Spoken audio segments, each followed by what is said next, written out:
एक जगह किसी घर में गुरु गए हुए थे, तो उनका बेटा मर गया था, तो वो रो ही नहीं रहे थे। गुरु ने कहा, यार तुम्हारा बच्चा मर गया, तुम्हारा बेटा मर गया और रो नहीं रहे हो? अरे बोले, हम क्यों रोए, हमारे घर में ऐसे गुरुदेव पधारे हैं, तो हम पधारे हैं तो क्या हो गया? बोले, देखिए मेरा बेटा जिंदा हो जाएगा। भक्तों ने गुरु का पांव धोया और जो है ना बच्चे के मुंह पे डाल दिया और बच्चा जी गया। गुरु ने कहा, यार आज तक तो हमें भी पता नहीं था कि मेरे पांव में इतनी शक्ति है, मुझे आज तक पता ही नहीं कि मेरे पांव में तो बड़ी शक्ति है। और गुरु को हो गया घमंड, गए सोते सोते किसी के बच्चे को लात मार दिया और वो मर गया। वो रोने लग गया। अरे बोले, रोते कहो, मैं हूं ना, मेरा पांव धो के पिलाओ, जी जाएगा। पांव धो के पूरा धो के पिलाते रहे, बच्चा जी आई नहीं। दे गुरु को दे थप्पड़, दे थप्पड़, बोल बाके। अब ये गुरु में शक्ति है, गुरु में कोई शक्ति, शक्ति थी शिष्य के भावना में। क्या ये शक्ति थी? शिष्य के भावना में। भावो ही विद्यते देवा, भाव का भूखा हूं मैं, भाव ही बस सार है, भाव से जो भजे मुझको तो भाव से मेरा पार है। बांध लेते हैं मुझे भावुक मेरे जंजीर में, इसीलिए इस भूमि पर होता मेरा अवतार है। भावना तो भावना तो जहां हो जाए वहीं से भगवान मिल जाएंगे, लेकिन जबरदस्ती के भावना बढ़वाना है। देखिए, शिष्य को भावना होने दो, भगवान में भावना होने दो। ये नहीं कि भगवान का चित्र हटवा के तुमको होने भगवान मानो, अच्छी बात नहीं है। कितने दिन चलो, ये अच्छी बात है। बलि गुरु तज्यो कंत ब्रज बनितन भई मुद मंगलकारी। बलि ने ऐसे गुरु का त्याग कर दिया। नहीं, मुझे ऐसा गुरु नहीं चाहिए, मैं भगवान को दे रहा हूं और भगवान को देने से मना कर रहे हैं, मैं तो दूंगा। अरे जब ये लेने पे आ गए हैं तो सब कुछ ले लेंगे, मुझे मार भी देंगे, मैं तो दे दूंगा। बलि गुरु तज्यो कंत ब्रज बनितन। और वृंदावन की समस्त गोपियों ने अपने पतियों का परित्याग कर दिया। अब सुनना जरा, ये सुनने की बात, गलत अर्थ मत ले लेना। भगवान आधी रात में बंशी बजा रहे थे, कदम्ब के वृक्ष के नीचे बैठ करके।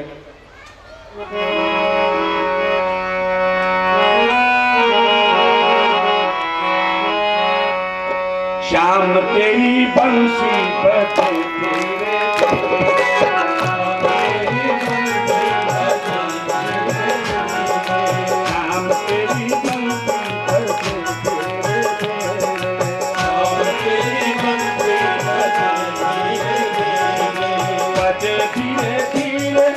यमुना के तीरे, बजे धीरे धीरे ओ यमुना के तीरे, बजे धीरे धीरे ओ यमुना के तीरे, बजे धीरे धीरे ओ यमुना के तीरे। कन्हैया तेरी मुरली बजे धीरे धीरे,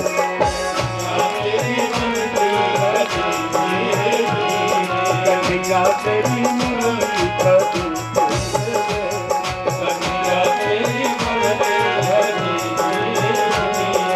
बजे धीरे धीरे हो यमुना के तीरे, बजे धीरे धीरे हो यमुना के तीरे, बजे धीरे धीरे हो यमुना के तीरे, बजे धीरे धीरे हो यमुना के तीरे। कन्हैया तेरी मुरली बजे, कन्हैया तेरी मुरली बजे धीरे धीरे। बंसी बजी आधी रात को और भगवान नीचे देखते हैं सारी गोपियां आधी रात को जमघट लगाए बैठी। भगवान ने कहा, अरे गोपियों, ये मर्यादा के विरुद्ध काम कर दिया तुम लोगों ने। आधी रात को क्यों आ गई? जाओ, तुम्हारे पति नाराज हो जाएंगे। जाओ, भागो भागो, जाओ जाओ, यहां से जाओ। बोले कन्हैया जरा नीचे उतर, फिर मैं बात करती हूँ तेरे से। तो गोपियां तो ऐसे बोले जैसे इनका यार हो, और था भी यार ही था। बोलो बांके अरे कन्हैया, ये ऊपर बैठ के जो ज्ञान झाड़ रहा है ना, जरा नीचे उतर, मैं बात करती हूँ तेरे से। भगवान उतर रहा है। अच्छा कन्हैया बोल, मान लो बैठो बैठो, अब ये गिलास कटोरा मत लाओ आगे, अभी बैठो बैठो।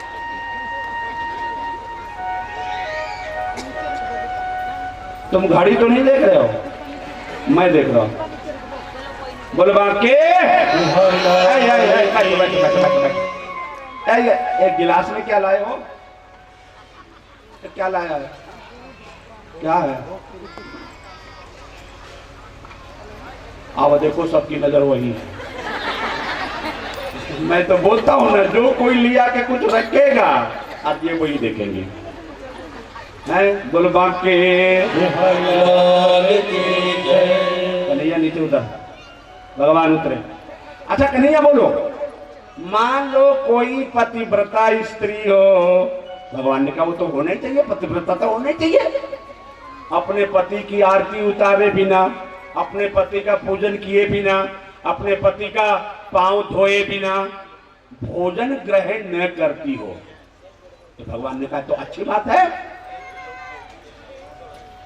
तो मान लो ऐसे पति का विदेश कहीं नौकरी करने चला जाए, तो ऐसे पत्नी का पतिव्रता धर्म कैसे निभेगा?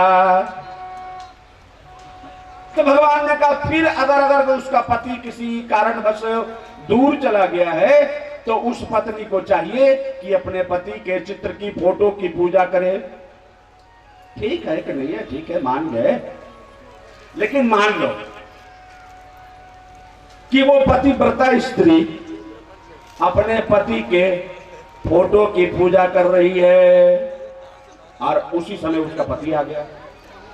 अब बताओ कन्हैया, अब ऐसी स्थिति में पत्नी फोटो की पूजा करे या अपने असली पति की पूजा करे?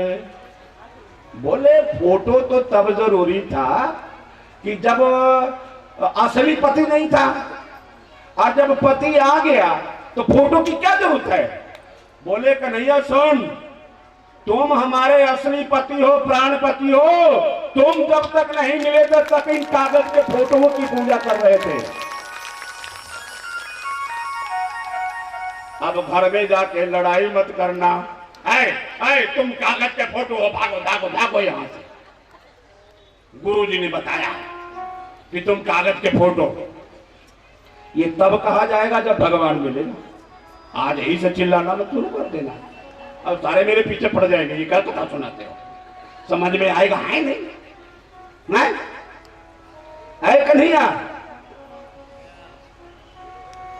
इन पतियों के कागज के फोटोओं की पूजा तब करते थे जब तक तुम न मिले थे। अब कोई नाराज हो जाए चाहे दुखी हो जाए कन्हैया, अब हमें जग की परवाह नहीं है। तुम मिल गए हो ना, बस ये है कि तुम मिल के बिछड़ मत जाना। बाकी हम कागज के फोटोओं से निपट लेंगे। गोस्वामी तुलसीदास जी महाराज जाके प्रेम राम बैदेही तजियता ही कोटि बैरी सम यद्यपि परम सनेही तजो पिता प्रहलाद विभीषण बंधु भरत महतारी बलि गुरु तज्यो कंत ब्रज बलितर भैद मुद मंगलकारी। ये गोस्वामी तुलसीदास जी महाराज मीरा को लिखते हैं, और यही कुछ बात रुक्मिणी जी ने भगवान को लिखा था। प्रभु ऐसी स्थिति में हम क्या करें? घर के लोग किसी और से संबंध जोड़ना चाहते हैं और मैं तो आपसे संबंध जोड़ चुकी हूं। महाराज अगर आपने अपनाया नहीं तो मैं तो अपना प्राण त्याग दूंगी। और प्रभु कुछ दिन बाद पहाड़ पर मां के पूजन करने जाना है, ऊंची पहाड़ी पर। मैं तो वहीं आपका इंतजार करूंगी। अगर आप दिखे नहीं, आपने मुझे अपनाया नहीं, तो मैं तो उसी पहाड़ी पर से कूद के मैं अपनी जान दे दूंगी, जीवन लीला समाप्त कर दूंगी। भगवान ने कहा नहीं, ऐसा नहीं होगा।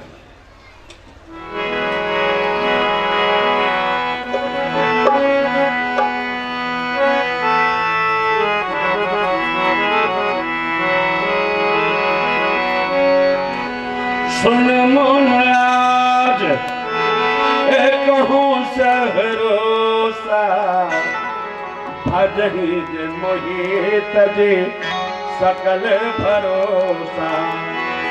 करहु सदा तिनके रखवारे, जिन बालक राखे महतारी।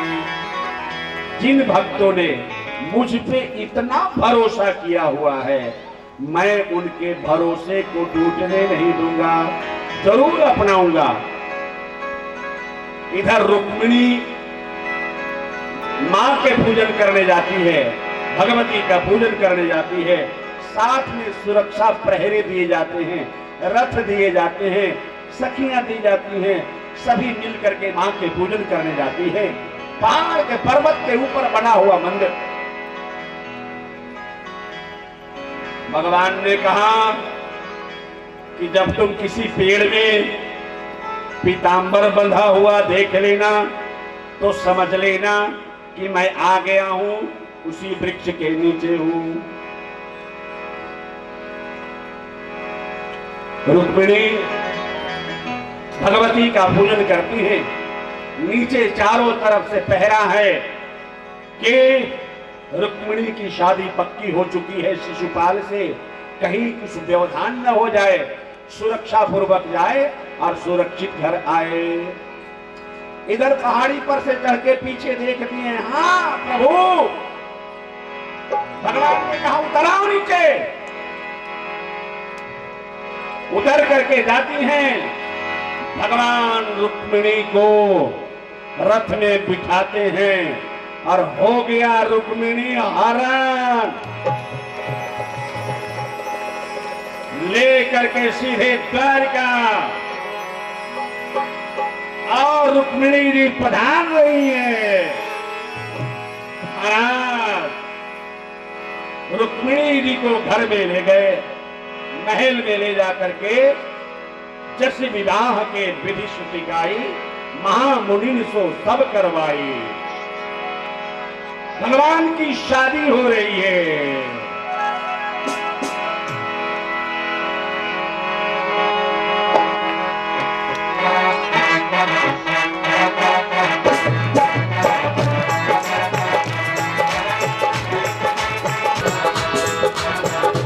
अंतरा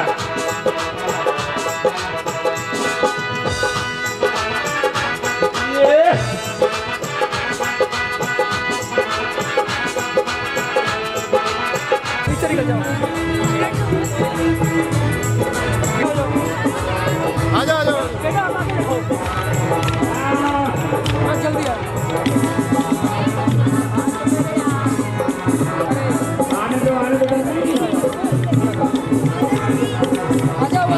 ऊंचा करो, ऊंचा खींच के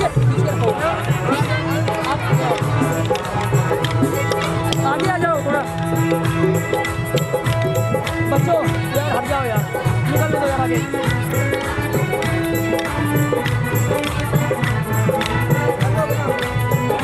बना रहा हूँ।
चलो चलो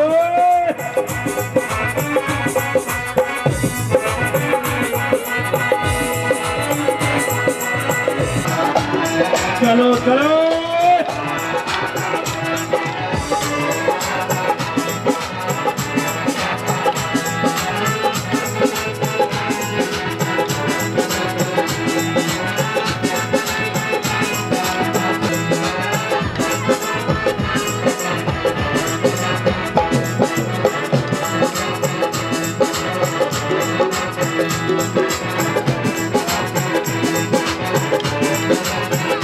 पढ़ दो एक दो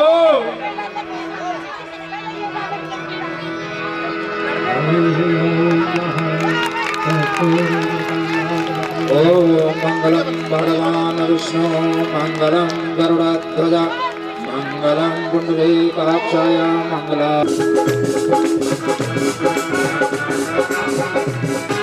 बैठ जाओ बैठो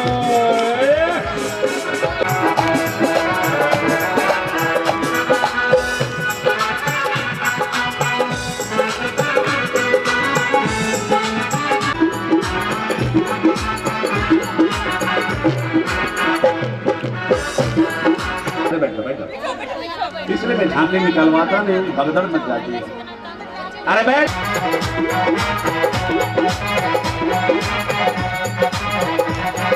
बैठ जा। अरे देवियों महादेवियों कन्याओं अरे बैठ जा बैठ जा अरे बैठ बैठ बुलवा के 1100 कन्याओं की जिंदगी तुमने बर्बाद कर दिया। रखा भी कहां है जेल में। मैं तुम्हें जिंदा नहीं छोड़ूंगा। भगवान भौमासुर से युद्ध करते हैं, युद्ध में परास्त करते हैं, प्राणांत करते हैं, मारते हैं। अब समस्या ये है कि ऐसी कन्याओं को रखे कौन,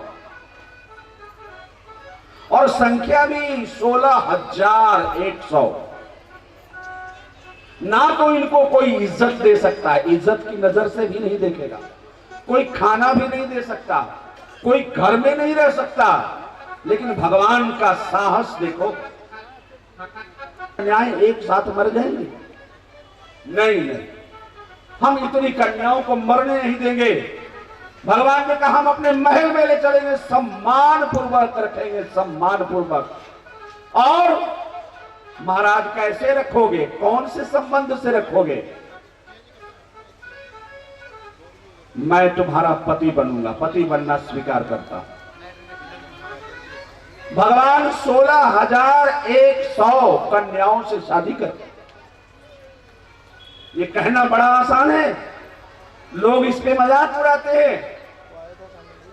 वो करे तो रास लीला, हम करे तो चरित्र लीला। कैसे मूर्ख हिंदू हैं? तुम्हारा चरित्र था ही कब जो चरित्र का व्याख्यान कर रहे हो हैं? और ऐसी बातों को कह के भगवान से जोड़ते हो, भगवान के कैरेक्टर को अपने कैरेक्टर से जोड़ते हो। मूर्ख हिंदू हो, तुम ही भगवान का मजाक उड़ाते हो, अपने धर्म का मजाक उड़ाते हो, और ये मैसेज फॉरवर्ड करते हैं सर। अरे मूर्ख हो, तुमको पता है कभी सब्जेक्ट जाना है कि भगवान ने कौन सी परिस्थिति में क्या किया? अगर शादी ना करा, खाली भोजन, लोग तो नौकरानी भी नहीं बनाते, ऐसी कन्याओं को भगवान ने रानी का दर्जा दिया, महल में रखा। 16,100 कन्याएं और 8 ये 16,108 भगवान की शादी हुई। नारद जी ने कहा, अरे भाई, व्यक्ति एक शादी करता है तो जिंदगी भर माथा ठोकता रहता है, परेशान हो जाता है। ये प्रभु 16,108 शादी किए हैं, कैसी गृहस्थी कैसे चलती होगी? चलो आज भगवान की गृहस्थी देखने चलते हैं। अरे एक शादी हो जाए वो 50 डिमांड करती है रोज, मुझे ये चाहिए, मुझे वो चाहिए, मुझे वो चाहिए, मुझे वो चाहिए। और पति बेचारा तो एक तो कहते हैं कोल्हू का बैल और एक कहते हैं जोरू का।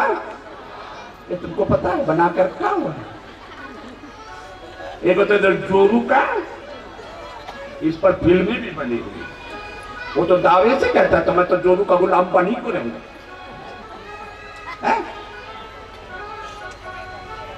महाराज एक शादी में उसकी डिमांड को पूरा करना मुश्किल होता है। 16,108 प्रभु की शादी है, सबकी आवश्यकताओं को कैसे पूर्ण करते होंगे। चलो आज प्रभु की गृहस्थी देखने चलते हैं। नारद जी भगवान की गृहस्थी देखने आते हैं। पहले ही दरवाजे पे भगवान मिल गए। अच्छा यहां तो मिल गया लेकिन बाकी जगह नहीं होंगे। अरे महाराज बड़े देर से आए हैं नारद जी। अच्छा ठीक है इधर आगे जाने दो। महाराज आप आशीर्वाद दे दो। 16,108 बहुएं हैं, सबको आशीर्वाद दे। अब एक दो को तो दे दिया, इतना हाथ भी थकेगा सबको आशीर्वाद। जाओ चल चल चल। भगवान नारद जी सबसे पूछ रहे कि क्यों भगवान तुम्हारे पास रहते हैं? सारी रानियों ने कहा हमारे पास से तो कभी गए ही नहीं, वो तो हमारे ही पास रहते। बोले यार उस महल में देखो तो वहां भी रह रहे हैं, उस महल में भी वहां भी रह रहे, तो ये रहते कहां? ये सब जगह है। रानियों से पूछा कि रानियों ये बताओ कि संसार में सबसे ज्यादा प्रिय क्या चीज है? तुमको क्या लगता है सबसे प्रिय? बोला नारद जी सुनो, हमको तो प्रभु से ज्यादा प्रिय कुछ नहीं लगता। वो देखो रानियों, अगर तुमको अच्छा तुमको कौन सा ऐसा चीज चाहिए जो तुम चाहती हो कि ये तो हर जन्म में मुझे मिले? तो रानियों ने कहा बस हमको हर जन्म में कुछ नहीं चाहिए, हमें हर प्रत्येक जन्म में प्रभु की ही प्राप्ति होती रहे, बस हम तो यही चाहते हैं। नारद जी ने कहा सुनो, जो चाहते हो ना कि ये हर जन्म में मिले उसका दान कर दो। क्या करो? प्रभु का दान कर दें तो प्रभु हर जन्म में मिलेंगे। बोले हाँ, तो ये प्रभु का दान करेंगे तो लेगा कौन? अरे बोले हानि ले लेंगे। चलो मंत्र कौन पढ़ेगा? अरे बोले थोड़ा बहुत तो मंत्र हमको भी आता, हम ही पढ़ लेंगे। चलो उठाओ हाथ में जल, बोलो मैं द्वारिकाधीश भगवान कृष्ण की पटरानी रुक्मिणी अपने पति श्री कृष्ण को नारद नाम के महात्मा को देने जा रही हूं।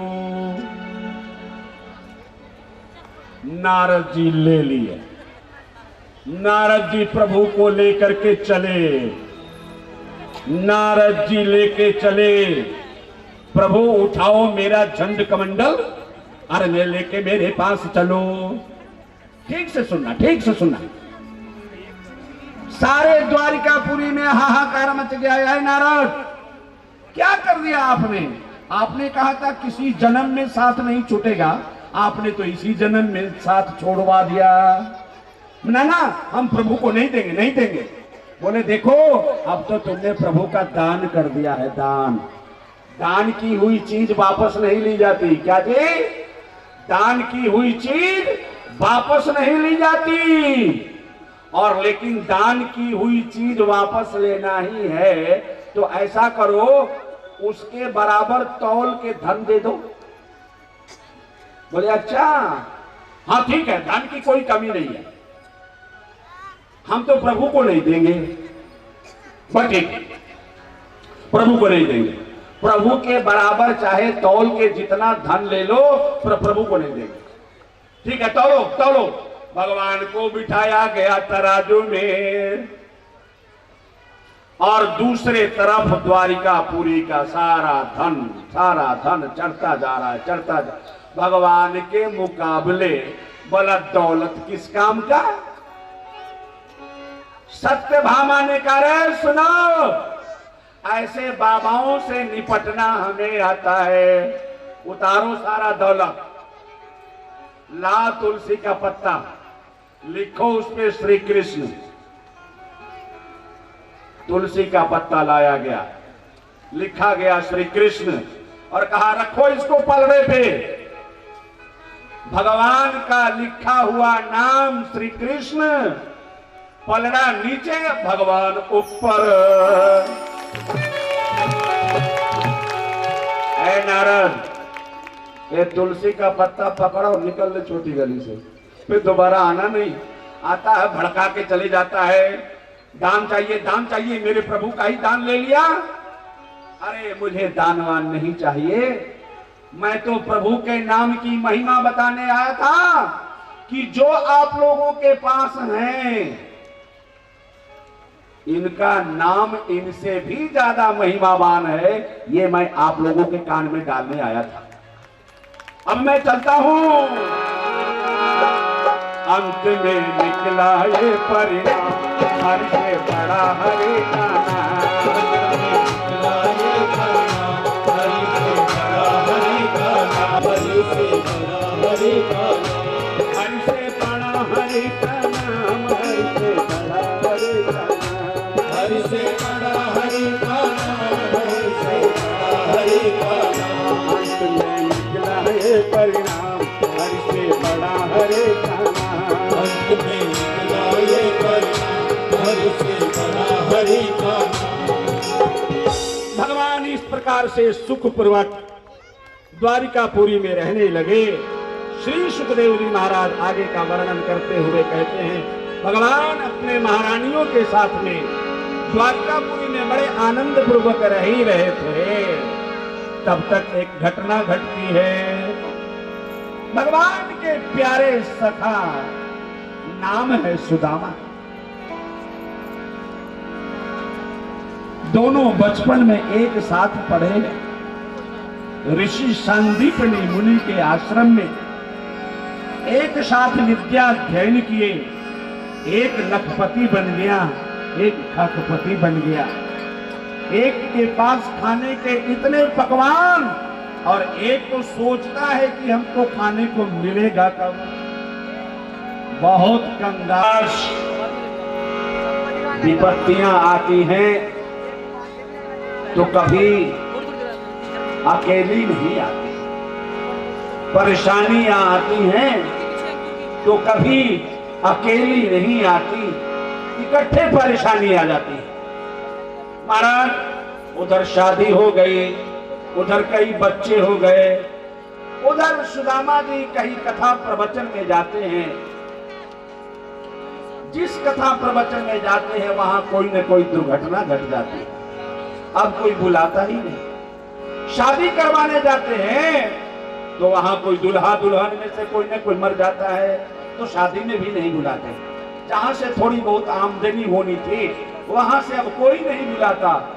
महाराज आमदनी का जरिया बंद हो गया, संख्या बढ़ गई, खाने को कुछ है नहीं, मकान ढह गया, अब तो झोपड़ी रह गई। झोपड़ी भी तूफान में उड़ गई, ऊपर से छत उड़ गया।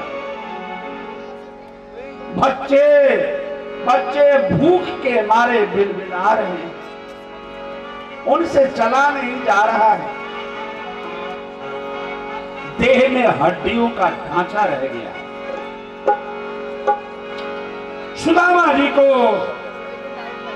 सुदामा जी की पत्नी सुशीला ने कहा, अरे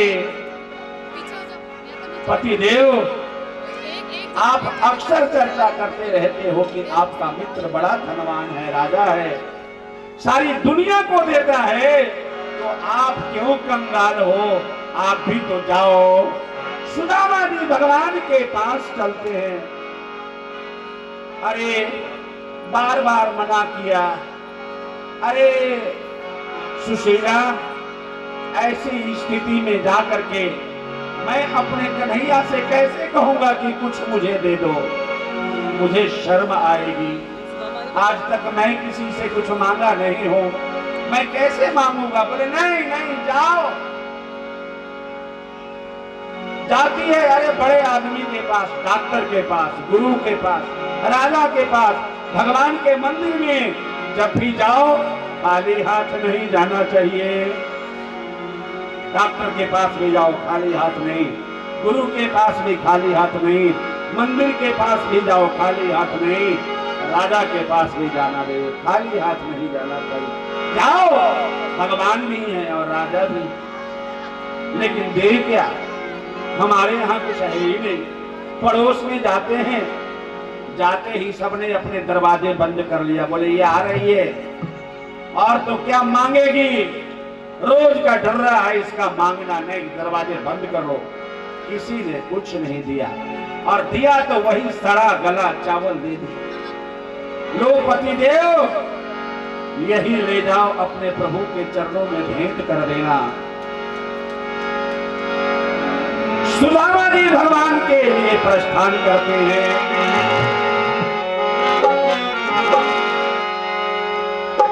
चले श्याम सुंदर से मिलने सुदामा, चले श्याम सुंदर से मिलने सुदामा, गाते चले मन में हरे कृष्ण रामा।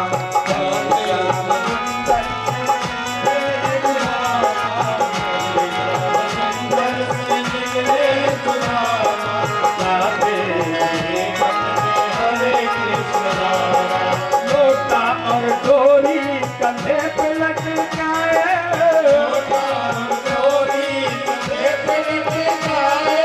चावल की पोटली बगल में दबाए, चावल की पोटली बगल में दबाए, चावल की पोटली बगल में दबाए, चावल की पोटली बगल में दबाए।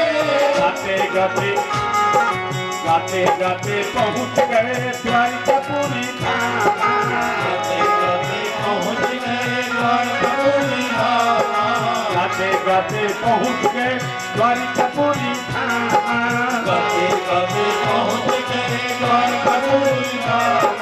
गाते चले मन में हरे कृष्ण रामा, गाते चले मन में हरे कृष्ण रामा। चले श्याम सुंदर से मिलने सुदामा, चले श्याम सुंदर से मिलने सुदामा, गाते चले मन में हरे कृष्ण रामा, गाते चले मन में हरे कृष्ण रामा। अब अगला कांट कहां चुभेगा उसके लिए कोई जगह नहीं। द्वारिकापुरी के सड़कों को देखते, आहा कितनी सुंदर सड़कें, अरे मेरे पांव से खून निकल रहा है, सड़कें गंदी हो रही है। गए जाते ही एकदम धड़धड़ा करके अंदर पहुंचते हैं, द्वारपालों ने रोक दिया, कहां जा रहा है, भिख मंगा कहीं के। अरे मैं अपने यार से मिलने जा रहा हूं। कौन सा यार रहता तुम्हारा? अरे वही कन्हैया। असभ्य कहीं के, अनपढ़ कहीं के, कैसे नाम ले रहा है मेरे राजा का? कन्हैया कह रहा, अरे राजाधिराज कहो, राजाधिराज द्वारिकाधीश जी महाराज कहो, ऐसे बोला जाता है मेरे राजा का नाम। यार कह रहा है, कन्हैया कह रहा है, असभ्य कहीं के, भागो यहां से। मार के भगा दिया, गिरा दिया। गरीब को कौन पूछता? फिर उठ के चले। अरे कहां जा रहा है? अरे जाना तो अंदर ही है भाई। किससे मिलना है? अरे वही तुम्हारे द्वारिकाधीश महाराज से मिलना। क्या करना है मिलके? कौन सा काम है? अरे काम वाम नहीं है, खाली मिलना है। कब मिलना है? और चित्र में दर्शन कर ले, बाहर चित्र लगा हुआ। अरे नाना चित्र में मिलना है, बातें करनी है, बातें करनी है। क्या नाम है तुम्हारा? अरे मेरा नाम तो सुदामा है। रुकिए। द्वारपाल भागे भागे जाता है। प्रभु दोपहर का भोजन करके राजा लोग पान खाते हैं, पान दे रही थी। जाते ही बड़े बदहवास, अरे क्या बात है? बोले महाराज द्वार खड़ो तुझ दुर्बल एक, रहो चकिसो वसुधाय अभिरामा। पूछत दीन दयाल को धाम, बतावत आपन नाम सुदामा। प्रभु द्वार खड़ो दुज दुर्बल एक, रहो चकिसो वसुधा अभिरामा। पूछत दीन दयाल को धाम, हरे बतावत आपनो नाम सुदामा। प्रभु क्या बताएं,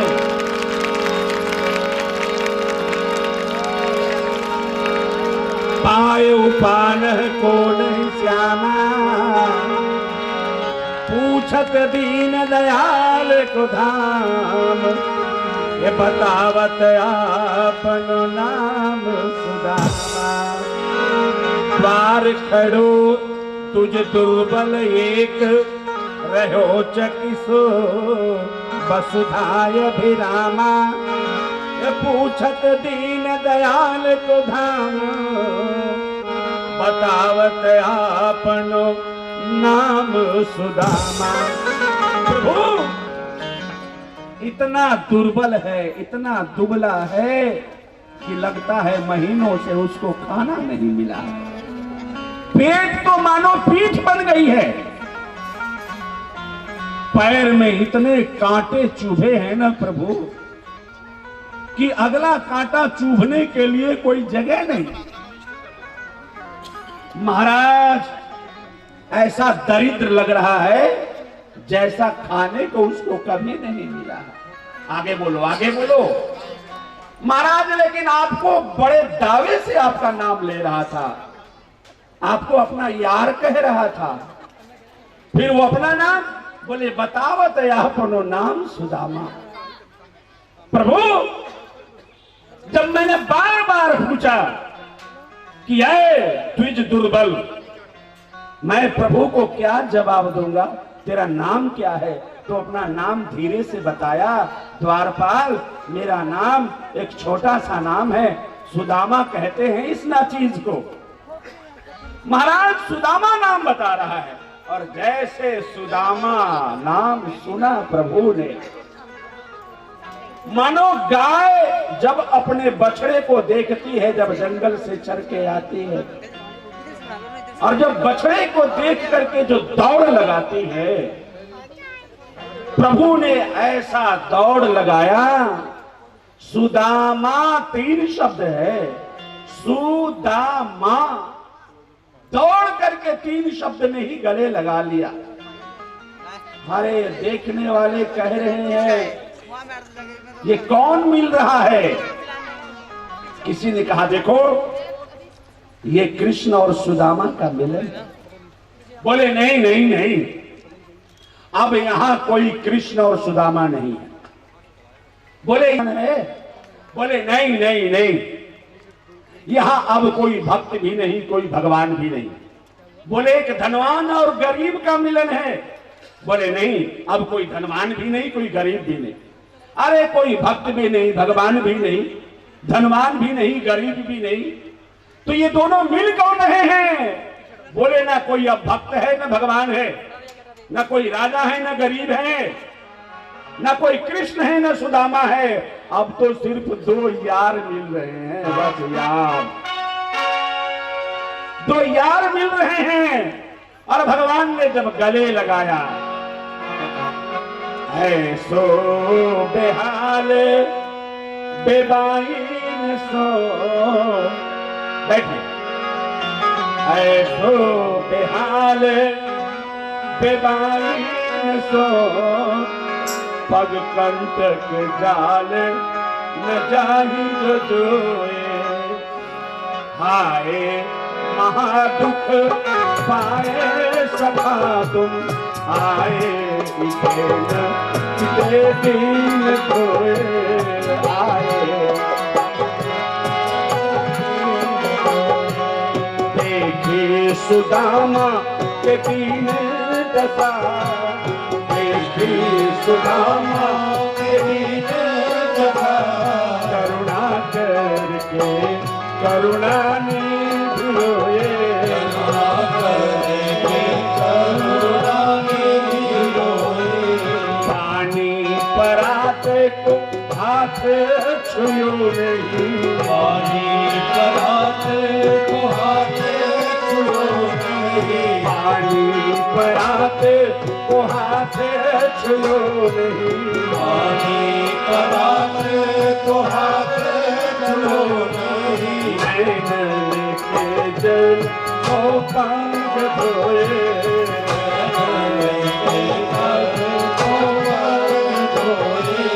नैनन के जल को पंख धोए,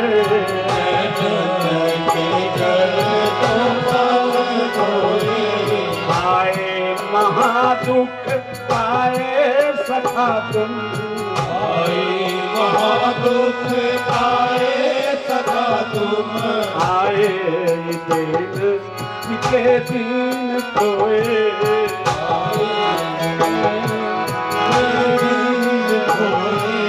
देखे सुदामा के दिन दशा,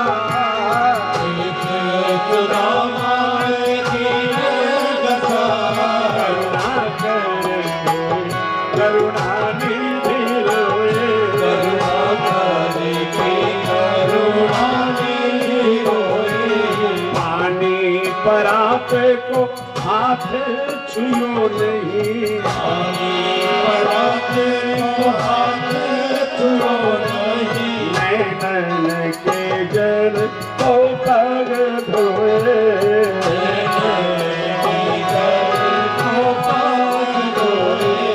नैनन के जल को पग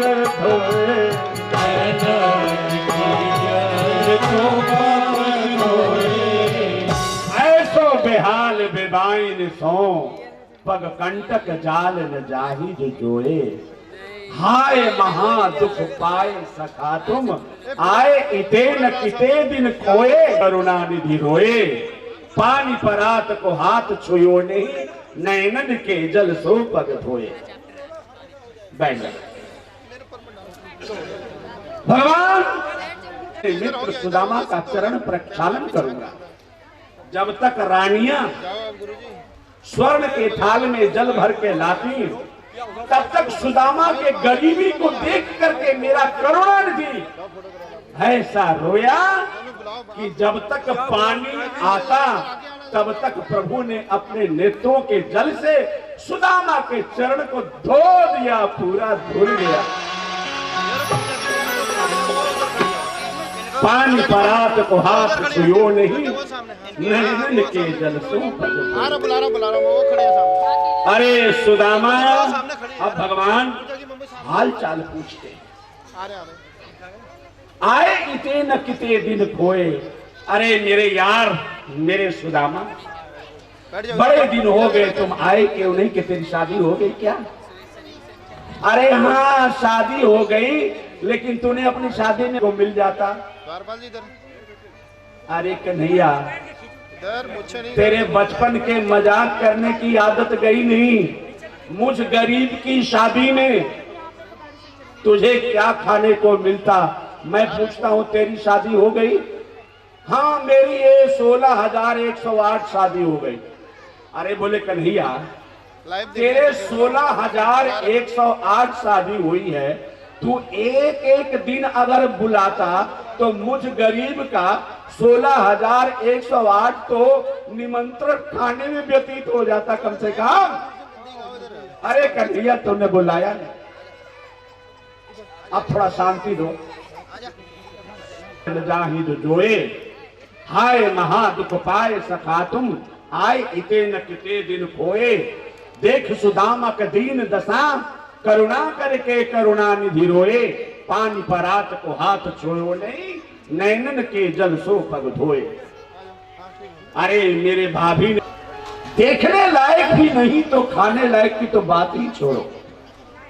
सुदामा जी और उस चावल को छिपाते जा रहे। बोले ओ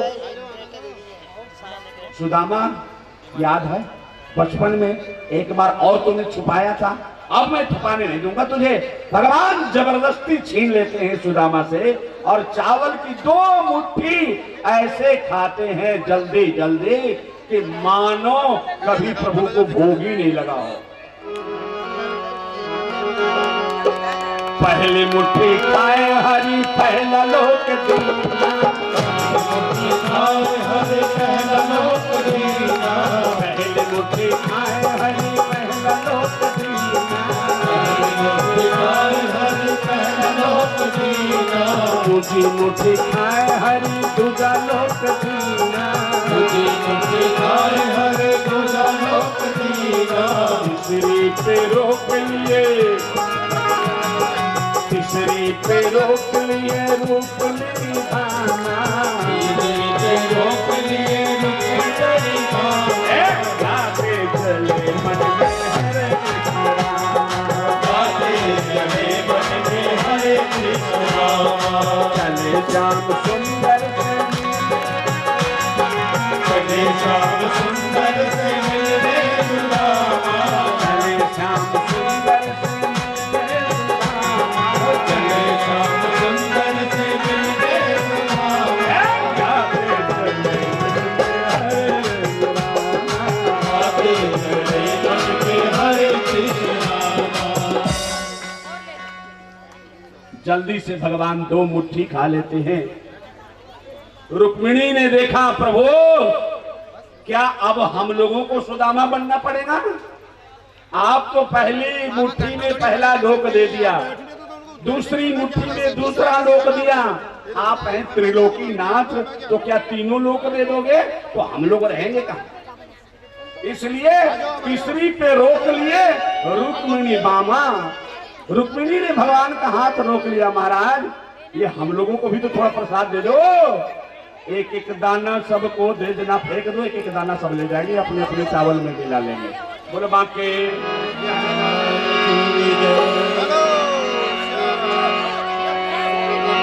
बैठ जाओ, ये कथा है। अब यहाँ से कृष्ण और सुदामा प्रस्थान करते हैं।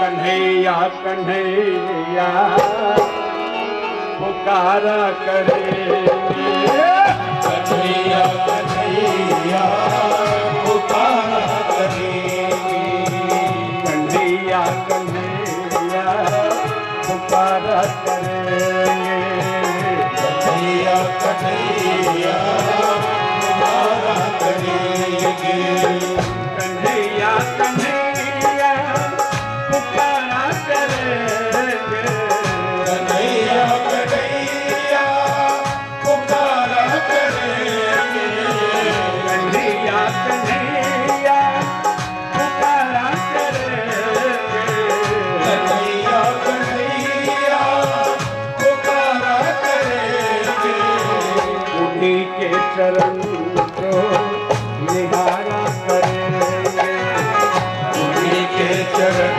को निहारा करेंगे, उन्हीं के चरण को निहारा करेंगे, उन्हीं के चरण को निहारा करेंगे, कहीं तो मिलेंगे वो कहाँ के बिहारी, कहीं तो मिलेंगे वो बाके बिहारी, कहीं तो मिलेंगे वो कहाँ के बिहारी, कहीं तो मिलेंगे वो बाके बिहारी, उन्हीं के चरण को पखारा करेंगे, उन्हीं के चरण को पखारा करेंगे, उन्हीं के चरण को पखारा करेंगे, उन्हीं के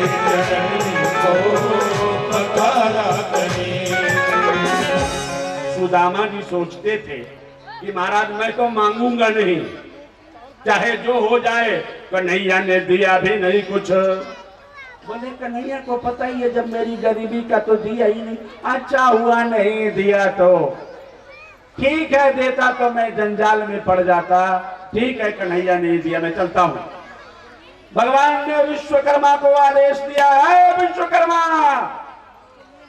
मेरा यार सुदामा अपने घर तक पहुंचे, उससे पहले जैसे द्वारिकापुरी है वैसे सुदामापुरी का निर्माण हो जाना चाहिए। भगवान का आदेश। सुदामा जी पहुंचते उससे पहले जैसे द्वारिकापुरी ऐसे वहां सुदामा जी के यहाँ सुदामापुरी बन के तैयार हो गई। सुदामा जी ने कहा लो हम छोड़ के क्या गए, यहाँ प्रॉपर्टी डीलर वालों ने तो कोठियां बना ली, अब मेरी झोंपड़ी भी गई, अब हम रहेंगे कहाँ। सुशीला ऊपर से देख रही है, भागी भागी आई। पति देव दीनानाथ दीन बंधु ने हमारे दिन फेर दिए, अब गरीबी के दिन निकल गए, जिंदगी के जितने दिन बचे हैं पति देव अब चलो थोड़ा ठीक से जी लेते। जब तक हम दीन बंधु के पास नहीं गए थे हमारी गरीबी ज्यों का त्यों बनी रही। अब आप प्रभु के पास क्या गए, प्रभु ने हमारे दिन फेर दिए, चलिए। अरे बोले तुम कौन हो देवी, मैं तो जानता ही नहीं हूं।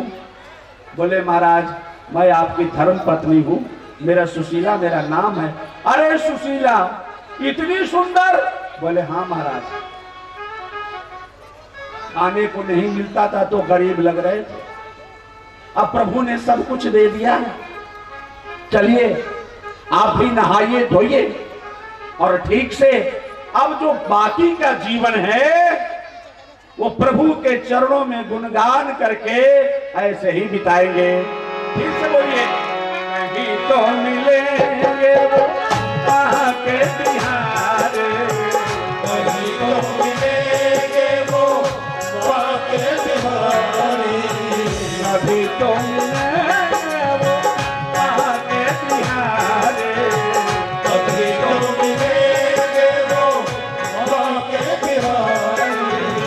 उन्हीं के चरण को निधान करेंगे, उन्हीं के चरण को निहारा करेंगे, कन्हैया कन्हैया तारा करेंगे, कन्हैया कन्हैया पुकारा करेंगे। इस प्रसंग का उपसंहार करने के बाद श्री सुखदेव जी महाराज कहते हैं परीक्षित, व्यास देव जी महाराज वर्णन करते हैं, सूत जी महाराज शौनक को कहते हैं शौनक तब देखो क्या हुआ। बोले परीक्षित जी कथा सुना ही रहे थे, सुखदेव जी परीक्षित को 7वां दिन है, महाराज कथा सुनाइए। अब मुझे मृत्यु का भय समाप्त हो गया, अब मुझे मरने का कोई डर नहीं। अब मैं तो चाहता हूं कि तक्षक आए और मुझे डसे और मैं इस मृत्यु लोक को छोड़ करके जाऊं, अब मुझे मरने का डर नहीं। इधर तक्षक मनुष्य का वेश धारण करके चला, उधर से एक पंडित कश्यप नाम का पंडित चला, दोनों एक पीपल के वृक्ष के नीचे बैठे हुए हैं, एक का मुंह इधर एक का मुंह उधर। अब कभी कभी व्यक्ति अकेले में बात करता है। कश्यप नाम का पंडित तांत्रिक था, उसने कहा भाई मैंने तक्षक देखा ही नहीं है, तक्षक से मैं मिलूंगा जरूर, देखता हूं कितना बड़ा नाग है वो, और मेरे राजा को डस भी लिया तो भी मैं इतना मुझ में शक्ति है कि मैं राजा परीक्षित को जिंदा करूंगा। इधर तक्षक था वो भी मनुष्य के रूप में, बोले यार ये तो मेरा ही नाम ले रहा है। उधर मुड़ के देखा भाई आप कौन हो, बोले मेरा नाम है कश्यप नाम का तांत्रिक। क्या खासियत है, बोले मेरी खासियत ये है कि बड़े से बड़े नाग के डसे हुए को जो मर जाता है मैं उसे जिंदा कर देता हूं। लेकिन मैं कैसे मानूं, मैं तो मानूंगा तब जब तक्षक आएगा, मुलाकात हो जाएगी। बोले मैं ही तक्षक हूं, वो तो हो जाए जो आजमाइश। बोले कैसे हो, बोले महाराज देखो ये वृक्ष है ना हरा भरा है, हो जाए जोर आजमाइश। बोले हाँ तक्षक अपना जोर आजमाइश करो। तक्षक ने डंक मारा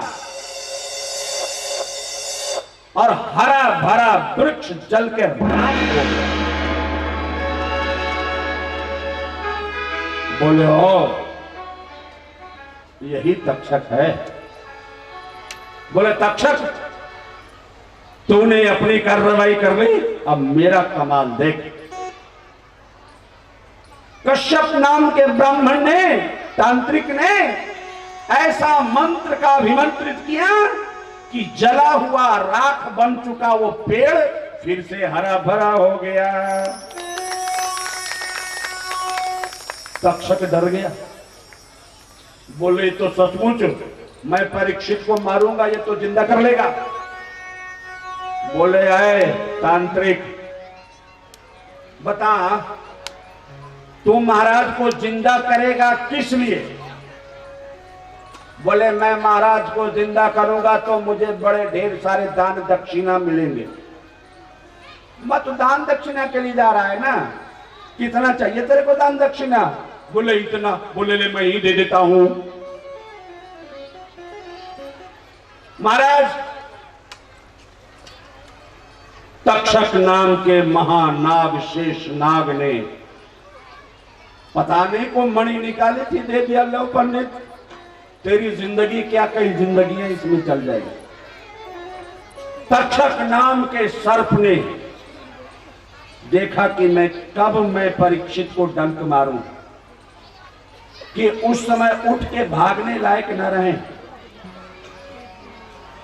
महाराज सुखदेव जी महाराज बोले वो परीक्षित सावधान, 7वें दिन बीतने में अब कुछ ही मिनट पल बच गया है। अब तुम कुछ मत करो, सिर्फ भगवान नाम का उच्चारण करो, सिर्फ परमात्मा का नाम लो, क्योंकि अब कुछ ही पल रह गए हैं 7 दिन बीतने में।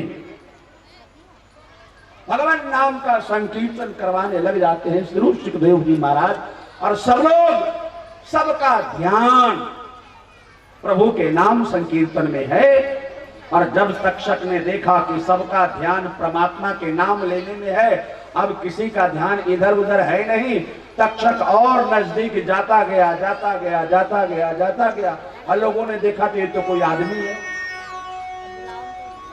ये तो कोई आदमी। जन्मेजय ने सुना था कि मेरे पिता का प्राणांत करने वाला ये तक्षक नाम का सांप, अब मैं दुनिया में कहीं भी सांप रहने नहीं दूंगा।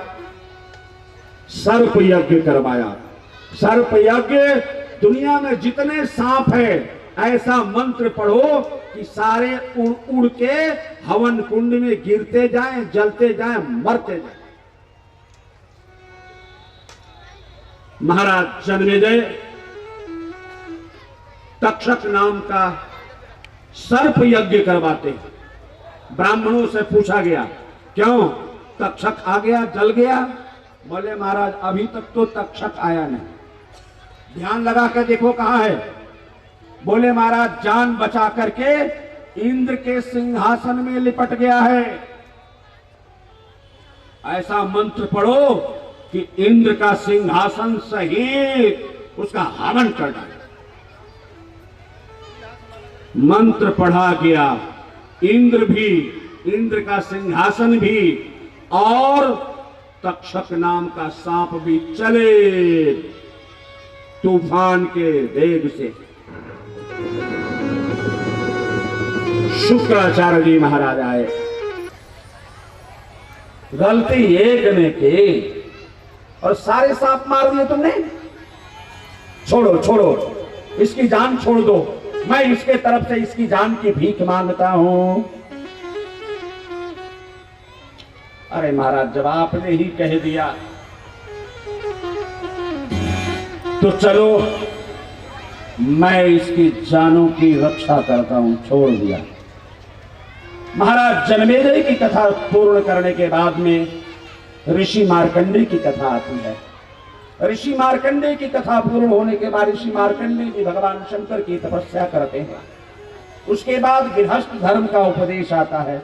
गृहस्थी को गृहस्थी में कैसे रहना चाहिए, सन्यासी को सन्यासी की तरह कैसे रहना चाहिए, ये सारी व्याख्या उपदान करने के बाद में लास्ट में वेद व्यास जी ये भागवत का अंतिम श्लोक